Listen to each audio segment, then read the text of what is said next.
it is fascinating to me on how much they're going to try and sort of make this just go away. And they tried to do it from the beginning. Here is JD Vance on Tucker Carlson's program, realizing 10 days after the fact, like, oh, this is probably something I should worry about. I forgot I'm from Ohio. The tragedy in Palestine, in your state, kind of points up that something is kind of wrong with the fundamentals. I mean, if there are hundreds of train derailments, like, who's paying attention to this stuff and trying to prevent it?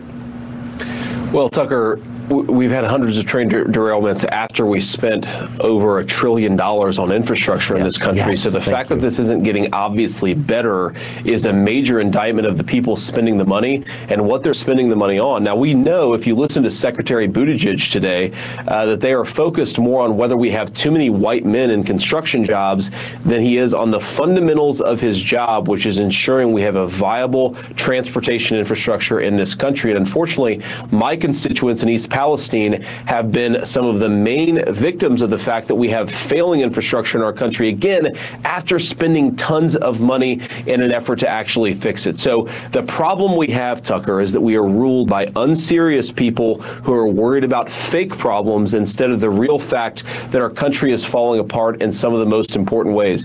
You mentioned the Environmental Protection Agency. Of course, it says it right there. It should be focused on clean air, clean water. It's the thing that I'm most focused on for the people of East Palestine, but so often they're focused on environmental racism and other ridiculous things instead of fixing the problem that they are established to fix.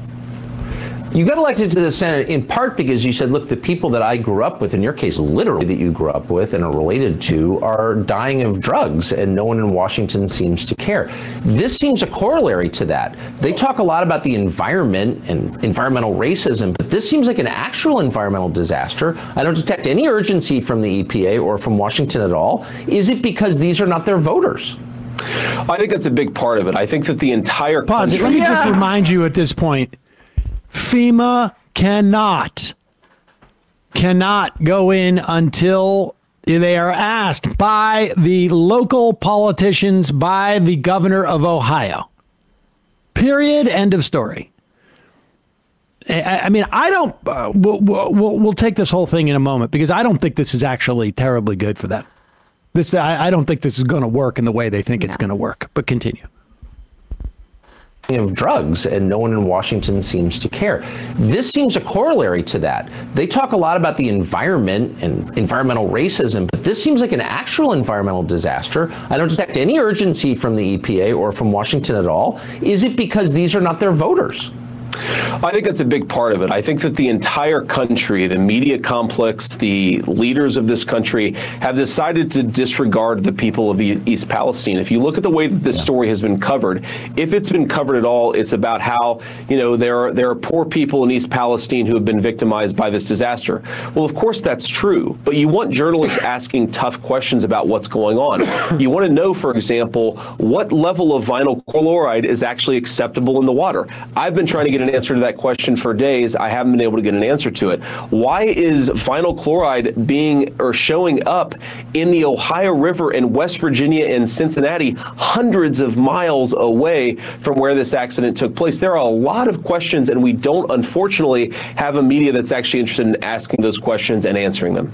It's just crazy. All these people are like defacing paintings because they care about the earth. If you care about the earth, clean air and water is the first step. I mean, it's like, anyway, I appreciate, if you can't get an answer as a sitting U.S. Senator from the state affected, that just tells you everything right there. Thank you. Yeah. You know what tells you everything is that he actually wasn't asking any questions and that he did not bring any attention to this until 10 days after the disaster. The amazing thing is, though, is that the way they're trying to shove like the woke agenda, that is, I mean, I'm getting the sense that's going to be the next 2 years, is that the wokeness is getting in the way of proper regulation for industry.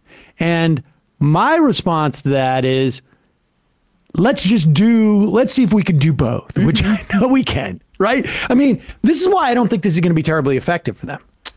Because this is going to increase pressure on Buttigieg and on others to increase regulation. Well, Buttigieg is messed up, right? I mean, he did not speak out against this, about this soon enough. And he did travel to, what was it, Texas the other day. And he's a loser. I mean, he doesn't... The fact that he thinks that this is going to be a platform for his presidential run, I think, is laughable. It given should be a platform for Biden to fire a guy. Yeah, I mean, and let alone what's happened with air travel over recent years, which people are pissed off about. But that's because someone like Buttigieg is actually much more sympathetic to a JD Vance point of view than would be advertised. He comes from a consulting McKinsey background. They're all about the notions of efficiency and cutting corners as a way to make corporate profits go up and up. So that's why he didn't reinstate these safety regulations from the Obama era. But they're not. But Tucker Carlson and the right is completely incapable of having that conversation. Of course not. So they're going to make it about wokeness and not. Did you know Buttigieg is gay? I mean, I'd be willing to bet. I wouldn't bet the house on it, but I'd be willing to bet that many of those efficiency measures that these freight companies employ were developed by McKinsey. 100%. Honestly, I think I would find it surprising if they were not involved in some of those so-called efficiencies. But the problem they have is they can't complain about this. And, I know there are right-wingers who are out there, sort of like saying this is, Chernobyl, essentially. And I don't think it is. I think it is indicative of a real problem where we have corporations offloading the risk to society, and we should be clamping down on the regulations here. Yeah. And the EPA should up their regulations, and you should not be able to drive a train through a town like that with those chemicals under these conditions. Like, you need to have better safety mechanisms. You need to have more staffing. There is no reason why the federal government cannot say that the ratio of personnel to cars containing dangerous chemicals, and you can develop a schedule of dangerous chemicals. I'm sure it already exists in some way. We do it with drugs. We could say this is a category 5, car. And if you have 3 category cars, you need X number of personnel. I mean, we should be able to do all of this. And it's going to come at the expense of one party. And that is the freight train shareholders and C-suite. And it is time to basically say, like, these things that are crucial to the United States. Like, I get it. Maybe there was some concern about, inflation. That's why we can't require them to put things on there. If these things are deemed to be so important to the nation in terms of the health of the economy, or so possibly risky to the nation in terms of what kind of risk they present, these things should be either nationalized or regulated like a common carrier. Yeah. The logic is right there.